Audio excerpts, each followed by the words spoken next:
Humans are inherently social creatures. From the earliest days of our existence, survival has depended on our ability to cooperate, form bonds, and integrate into a community.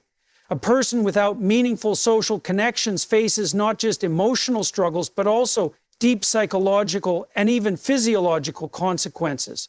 The cost of isolation is far greater than most people realize, and its effects ripple into nearly every aspect of life.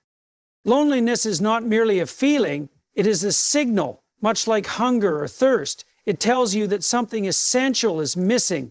When a person lacks social bonds, their mind perceives it as a threat, triggering stress responses designed to push them toward connection. However, if that loneliness becomes chronic, the stress response becomes a permanent state of being, leading to increased levels of cortisol, anxiety, and depression. Studies have shown that long-term loneliness is associated with higher risks of cardiovascular disease, weakened immune function, and even a shortened lifespan. But beyond the biological consequences, there is a deeper problem. A person without friends is vulnerable to stagnation. Relationships act as mirrors, reflecting back to us who we are and who we could become. Without those mirrors, self-perception can become distorted.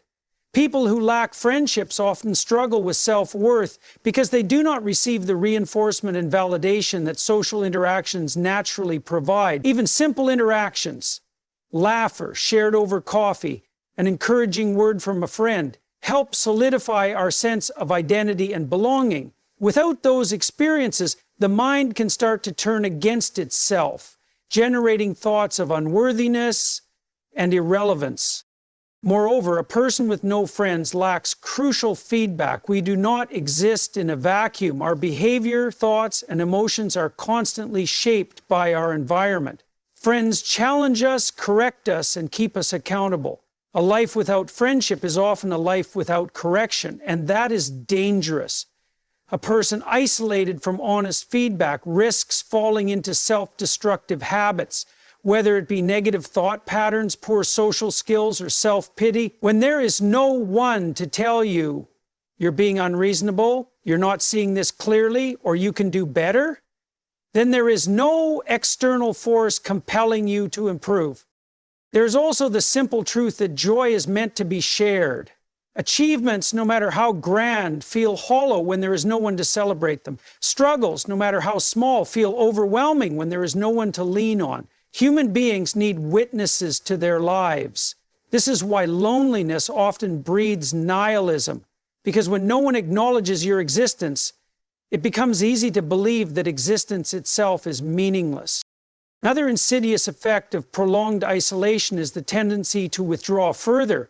Social skills, like muscles, atrophy with disuse. The longer a person remains isolated, the harder it becomes to re-enter social circles. Anxiety about social interactions increases, self-doubt grows, and the thought of forming connections begins to feel exhausting rather than fulfilling.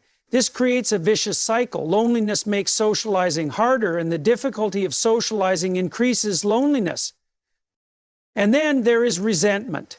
A person who is alone for too long may begin to externalize their suffering, blaming others for their isolation. They may start to see the world as cruel, indifferent, or unfair. This resentment, if left unchecked, can turn into bitterness, which only pushes people further away.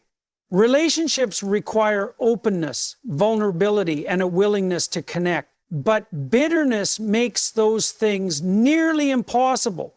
It fosters an attitude of defensiveness, a belief that connection is a game rigged against you. When a person reaches this stage, loneliness is no longer just an unfortunate circumstance. It becomes a chosen state, reinforced by negative beliefs about the world and other people. So what can be done? The first step is to acknowledge the reality of the problem. Denial will not make loneliness go away. The next step is to take responsibility, recognizing that while external circumstances can contribute to isolation, it is ultimately up to the individual to build relationships. Friendships require effort. They require reaching out, engaging in conversations, and showing up even when it feels uncomfortable. They require the courage to be vulnerable, to listen, to care, and to invest time and energy into other people. A person without friends does not need to remain that way. But the path out of isolation is not passive. It demands action. It requires small, consistent steps toward connection. A simple conversation, a shared activity, a willingness to be present. These are the building blocks of friendship. And friendship, in turn, is one of the fundamental building blocks of a meaningful life. People are often their own worst enemies, not because they consciously choose failure, but because they unknowingly create narratives that ensure it.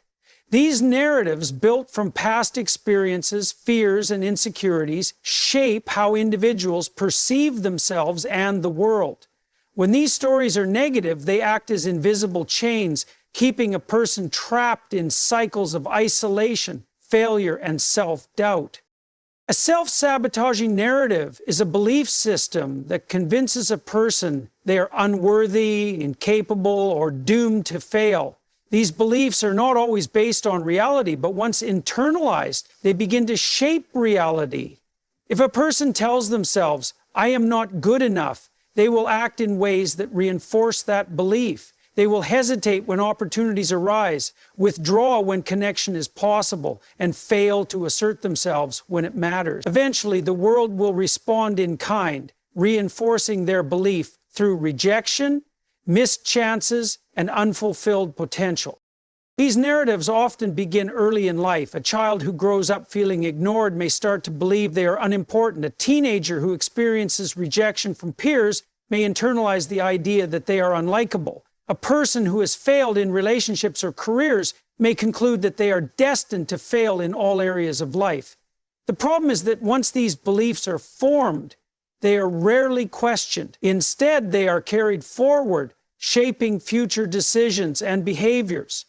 One of the most common self-sabotaging narratives is "people will reject me." This belief causes a person to withdraw from social situations before rejection can even occur. Instead of engaging with others, they choose isolation, convinced that they are simply avoiding inevitable pain. But in doing so, they create the very outcome they fear. By staying distant, they make it impossible to form connections, which reinforces their belief that no one wants them around. Another damaging belief is, "I don't deserve success." This narrative can stem from deep-seated guilt, past mistakes, or a low sense of self-worth. A person who believes they are undeserving will sabotage their own efforts, whether by procrastination, self-doubt, or destructive habits. When failure comes, it feels justified, proof that they were never meant to succeed in the first place. Then there is the narrative of "I cannot change." This is one of the most dangerous beliefs because it robs a person of agency. If someone believes they are inherently flawed, unlovable, or incapable, then any attempt at growth feels pointless. This mindset leads to stagnation, reinforcing bad habits and preventing meaningful progress. The truth is that people are highly adaptable, capable of transformation, and constantly evolving. But if a person does not believe this about themselves, they will not act in ways that allow growth to happen. Another common self-sabotaging belief is, "If I don't try, I can't fail." This way of thinking creates a false sense of security. A person may avoid applying for jobs, pursuing relationships, or taking on challenges because they fear failure. On the surface, it seems like self-protection, but in reality, it is self-destruction. By refusing to try, they guarantee failure in the worst way. By never giving themselves the chance to succeed, these narratives do not just affect personal success, they also impact relationships. Someone who believes "I am a burden" may push away the very people who care about them. They assume others do not truly want them around, so they withdraw or downplay their needs, creating distance where closeness could have been. Over time, this self-imposed loneliness reinforces the belief, making it even harder to break the cycle. So, how does one overcome these self-sabotaging narratives? The first step is awareness. A person must recognize the stories they are telling themselves and question their validity. Where did these beliefs come from? Are they truly based on reality, or are they the result of past wounds and fears? The next step is to challenge these narratives with evidence. If someone believes they are incapable, they must look for proof to the contrary. Moments when they have succeeded, learned, or grown. If they believe people will reject them, they must consider the times they have been accepted, valued, or loved. This requires a conscious effort to reframe experiences in a way that supports growth rather than limitation. Friendship is often viewed as something that simply happens, a product of chance encounters, shared interests, or mutual enjoyment. But this is a shallow understanding. Real friendship is not just about having fun or being around people who make you feel good. It is a commitment, a responsibility, and an ongoing investment that requires effort, patience, and integrity. Those who fail to take responsibility for their friendships often find themselves lonely, disappointed, or resentful, wondering why meaningful relationships seem to elude them. At its core, friendship is a reciprocal relationship. It cannot be one-sided. If a person constantly expects support, attention, and understanding from their friends, but gives little in return, those friendships will inevitably weaken. A strong friendship requires both people to contribute, not just when it is convenient, but consistently. This means making time for others, showing interest in their lives, and being willing to offer help and encouragement when needed. Too often, people fall into the trap of believing that their friends should always reach out first, always make the effort, and always be there for them. But if both parties think this way, the friendship will fade. Taking responsibility means recognizing that maintaining a friendship is an active process, not a passive one. Another aspect of responsibility in friendship is honesty. A true friend does not simply agree with everything you say or tell you what you want to hear. They are willing to offer constructive criticism, to challenge you when you are wrong, and to encourage you to be better. This kind of honesty is difficult. It requires courage because people often fear that speaking the truth will damage the relationship. But friendships built on dishonesty or avoidance of difficult conversations are weak. A responsible friend understands that telling the truth, even when uncomfortable, is an act of care. Responsibility in friendship also means being reliable. If you say you will be there, be there. If you promise to help, follow through.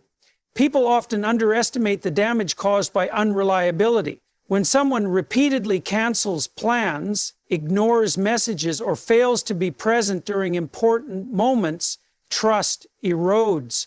Over time, these small betrayals accumulate, making the other person feel unvalued and unimportant. True friendship requires dependability. It means that when your friend is struggling, you show up, not just with words, but with actions. Empathy is another key component of responsible friendship. It is not enough to simply be present. One must also strive to understand and support their friends' emotions, struggles, and aspirations. This requires active listening, not just waiting for your turn to speak. It means paying attention to the small details of their life, remembering what matters to them, and offering comfort when they are in pain. Many friendships break down because one person feels unseen or unheard. Taking responsibility means making an effort to truly know and understand your friends, not just on a surface level, but deeply. Friendship also demands forgiveness and patience. No one is perfect. Friends will disappoint each other, make mistakes, and sometimes act in ways that are hurtful. Taking responsibility for a friendship means being willing to work through conflicts rather than abandoning the relationship at the first sign of trouble. It means having the maturity to address issues directly, to apologize when necessary, and to extend grace when your friend falls short. Too many relationships fail because people expect perfection, refusing to tolerate even minor flaws. A responsible friend understands that lasting connections require perseverance and a willingness to navigate difficult moments. One of the greatest responsibilities in friendship is helping each other grow. A good friend does not simply accept you as you are, but encourages you to become better. This might mean pushing you to pursue your goals, holding you accountable for your actions, or inspiring you through their own example. Friendship should be a source of mutual development where both individuals challenge and support each other in becoming stronger, wiser, and more capable. Taking responsibility for a friendship also means setting boundaries. Many people assume that being a good friend means always saying yes, always being available, and always putting the other person's needs above their own. But this is not sustainable, nor is it healthy. True friendship requires balance. A responsible friend knows when to give and when to step back, when to support and when to encourage independence. Without boundaries, resentment can build and the friendship can become a source of exhaustion rather than joy. Finally, responsibility in friendship means choosing your friends wisely. Not everyone is capable of being a good friend, and not every relationship is worth maintaining. Some people take without giving, manipulate rather than support, or drain energy instead of adding value.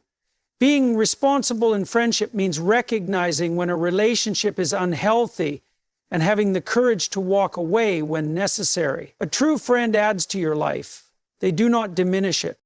Friendship is not just about having someone to talk to or spend time with. It is about committing to another person in a way that demands effort, honesty, and care. Those who understand this responsibility build friendships that are deep, meaningful, and enduring. Those who neglect it find themselves surrounded by superficial connections that crumble under pressure. A good friendship is one of life's greatest gifts, but like anything valuable, it requires work. And that work starts with taking responsibility.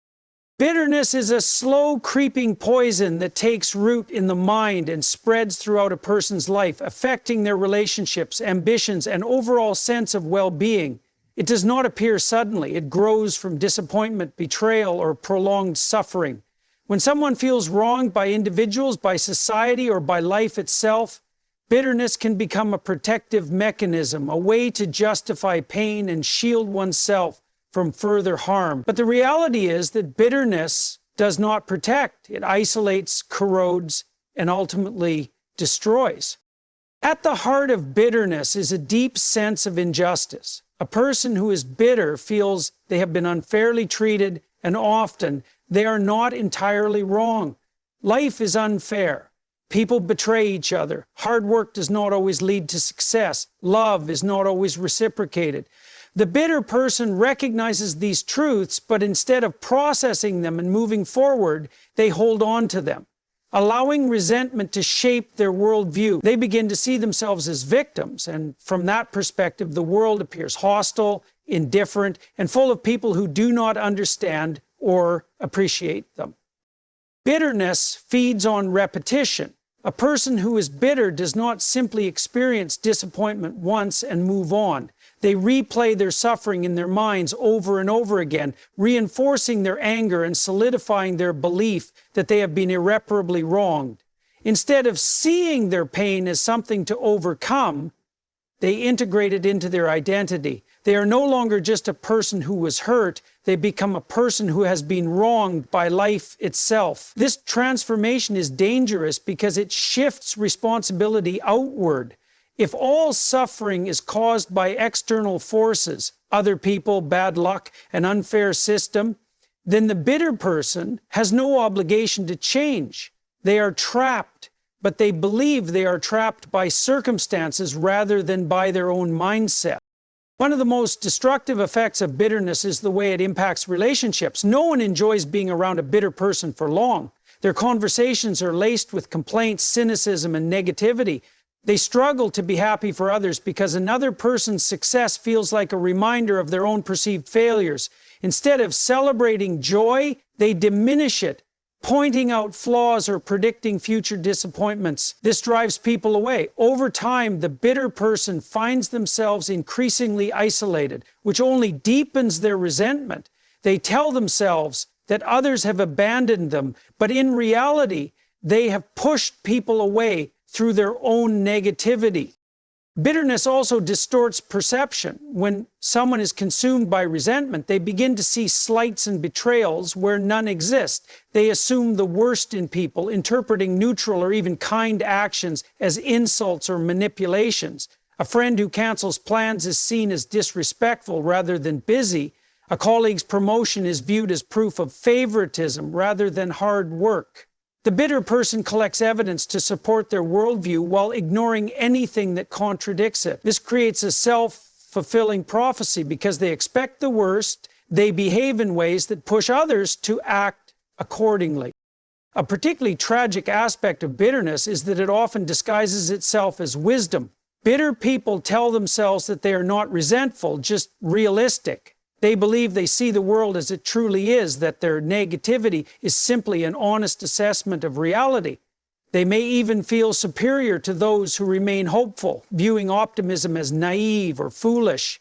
But true wisdom includes the ability to see beyond pain and recognize the possibility of change. A person who is truly wise understands that suffering is a part of life, but it does not define life.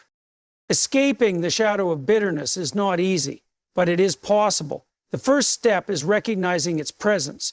Many people who are bitter do not see themselves that way. They believe they are justified in their anger.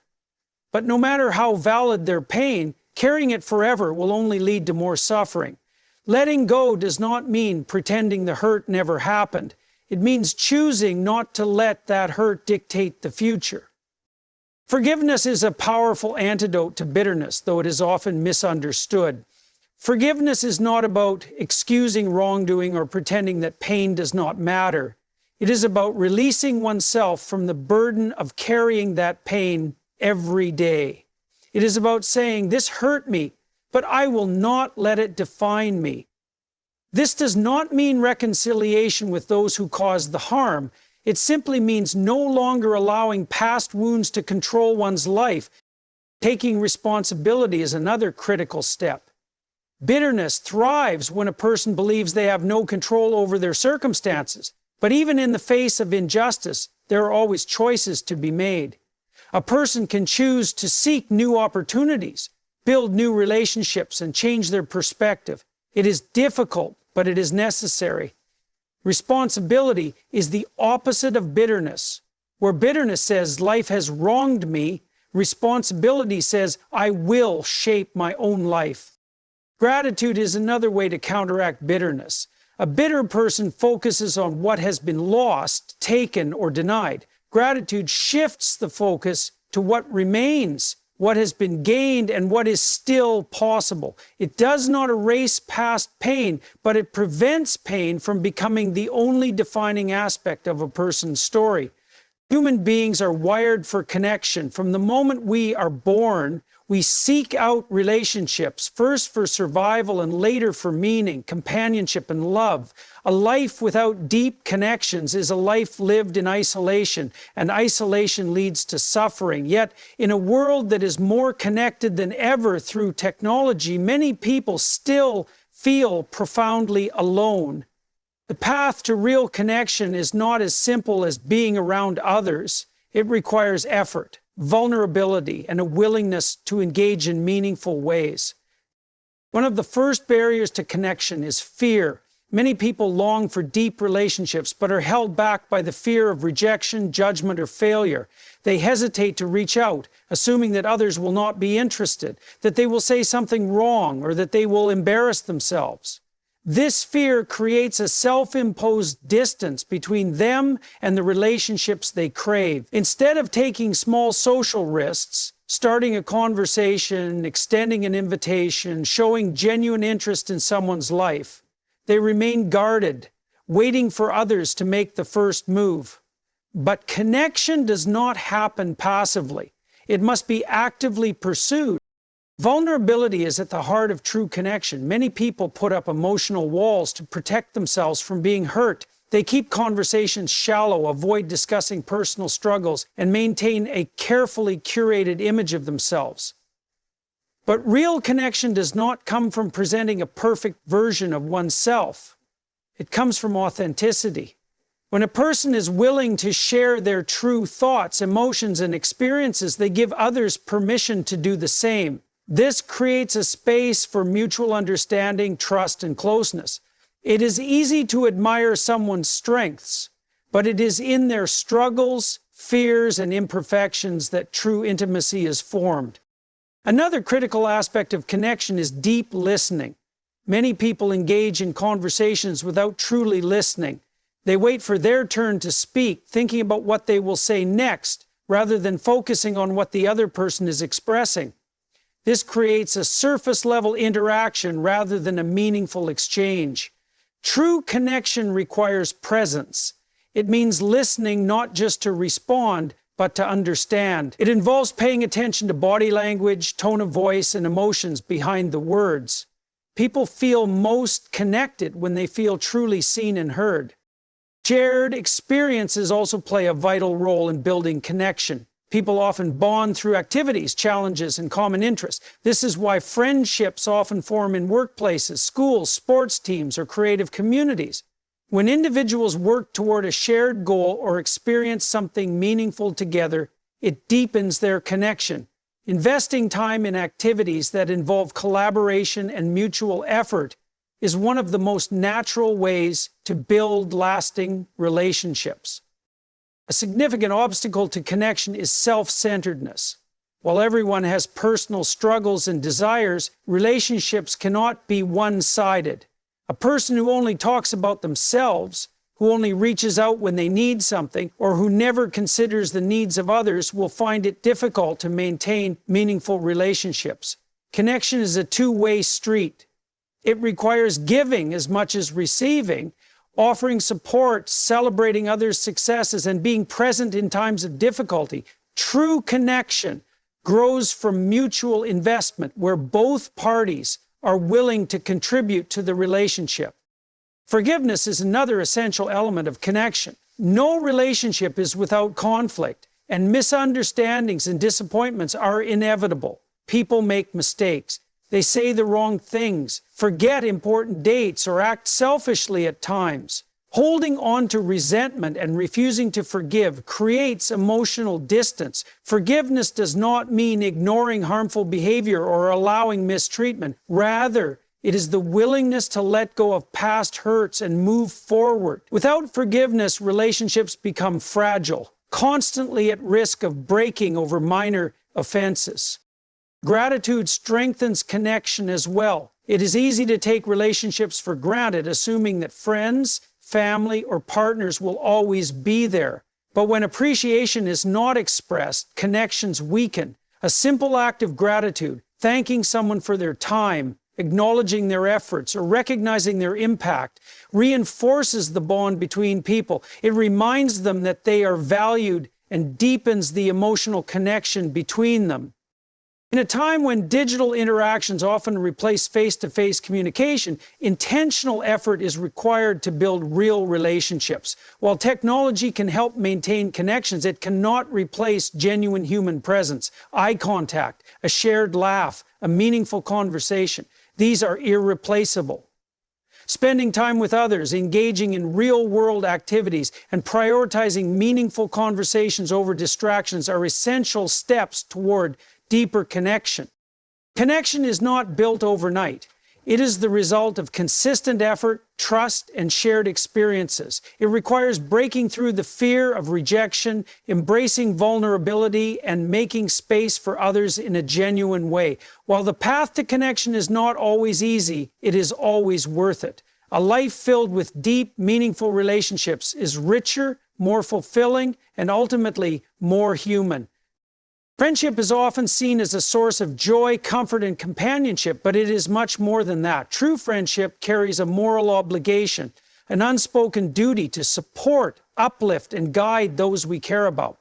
In an era where relationships are often seen as transactional or easily disposable, the idea that friendship comes with responsibility can feel foreign.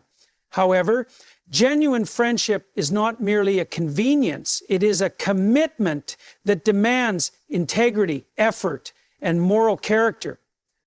At its core, friendship is built on trust. When someone chooses to call another person a friend, they are making an unspoken promise. I will be there for you. I will treat you with respect. I will act in your best interest. This promise carries ethical weight. A true friend does not simply drift in and out of someone's life when it is convenient. They do not take advantage of the relationship for personal gain, nor do they abandon their friend in times of difficulty. The moral obligation of friendship means showing up, not just physically, but emotionally. It means being present, listening, and offering support, even when it is inconvenient. Honesty is one of the greatest moral responsibilities in friendship. Too often people shy away from telling the truth out of fear of confrontation, fear of hurting feelings, or fear of losing the friendship. But a friend who only tells you what you want to hear is not truly a friend. They are a spectator, watching as you make mistakes, struggle, or fall into destructive patterns without intervening. A true friend has the courage to be honest even when the truth is difficult. They challenge you when you are wrong, hold you accountable for your actions, and push you to become better. This kind of honesty is not cruel or harsh. It is rooted in care. To withhold the truth from a friend when they need it is an act of neglect, not kindness. Friendship also carries the moral obligation of loyalty. Loyalty does not mean blind allegiance or ignoring a friend's faults, but it does mean standing by them, defending them in their absence, and refusing to betray their trust. In a world where people are quick to gossip or distance themselves at the first sign of trouble, true loyalty is rare. A real friend does not abandon someone because they are struggling or because their circumstances have changed. They do not speak ill of them when they are not around or prioritize social convenience over integrity. Loyalty means valuing the friendship enough to protect it, even when it is not easy. Another moral duty in friendship is empathy. It is easy to celebrate with a friend when life is going well, but true friendship is tested in times of hardship. When a friend is suffering, whether from loss, failure, or personal struggle, their pain should not be ignored. A responsible friend does not look away or offer empty words of encouragement before moving on with their own life. They take the time to truly listen, to sit in the discomfort of another person's suffering, and to offer real support. This requires patience, effort, and sometimes sacrifice. It is not always convenient to help a friend through hard times, but it is a moral obligation to do so. Forgiveness is another key responsibility in friendship. No relationship is without conflict, and even the best friends will hurt each other at times. Holding on to grudges or cutting people off at the first sign of imperfection is a sign of moral immaturity. Forgiveness does not mean tolerating mistreatment or ignoring serious betrayals, but it does mean recognizing that people are flawed. A strong friendship is one in which both people can acknowledge mistakes, apologize sincerely, and choose to move forward rather than letting resentment take root. Without forgiveness, no friendship can survive long term. There is also a responsibility to help a friend grow. A true friend does not just accept you as you are. They encourage you to become the best version of yourself. This might mean pushing you to pursue your goals, offering constructive criticism, or setting a good example through their own actions. Friendship should be a source of mutual growth, where both individuals inspire and challenge each other. To allow a friend to remain stagnant, to encourage their bad habits, or to ignore their potential is to fail in the duty of friendship. Finally, there is the obligation to reciprocate. No friendship can survive if one person is always giving while the other is always taking. True friendship is about balance. If someone only reaches out when they need something, only listens when it is convenient, or never makes an effort to check in, they are not fulfilling their end of the relationship. Friendship requires mutual investment. A responsible friend makes an effort, not just when they feel like it, but consistently.